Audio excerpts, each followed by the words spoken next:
Denis Torrent a déjà parcouru des millions de kilomètres sur les rails, mais du temps où il était cheminot, il roulait à plus vive allure.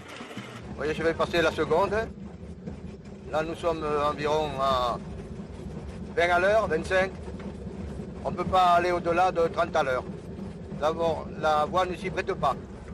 En roulant trop vite, l'ancien conducteur SNCF a déjà déraillé 2 fois. Du point de vue conduite, en principe, ce sont les rails qui guident la 4L comme sur une locomotive ou un train. Le volant, on pourrait éventuellement l'enlever, mais enfin, il serait plus prudent de bloquer la direction. Côté collision, normalement aucun risque, la voie ferrée lui appartient. 1,5 km de rail en pente douce, la ligne est désaffectée depuis 1981. Coïncidence, c'est aussi l'année de mise en circulation de la 4L sur route. Aujourd'hui, elle finit sa carrière sur ce tronçon entre Martel et Souillac.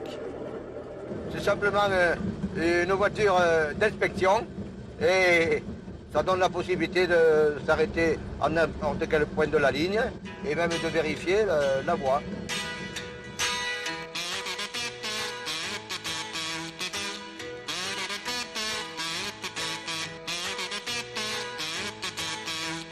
En mission, la voiture d'inspection tracte une remorque outillée pour chasser les mauvaises herbes. Le convoi carbure au système D comme Denis. Dans le coffre de la 4L, un groupe électrogène alimente une pompe chargée d'asperger du désherbant sur le ballast via une rampe d'arrosage ad hoc. Je l'ai équipée d'abord pour qu'elle puisse aller sur la voie ferrée de jantes fer qui viennent de tracteurs. Question, pourquoi déployer une telle énergie à maintenir en état cette voie vide de train? Denis Torrent a son idée derrière la tête.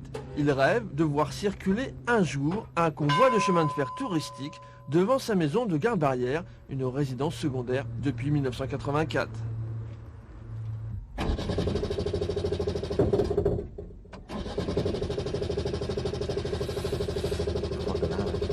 Quand tout va bien, la 4L circule 2 à 3 fois par an.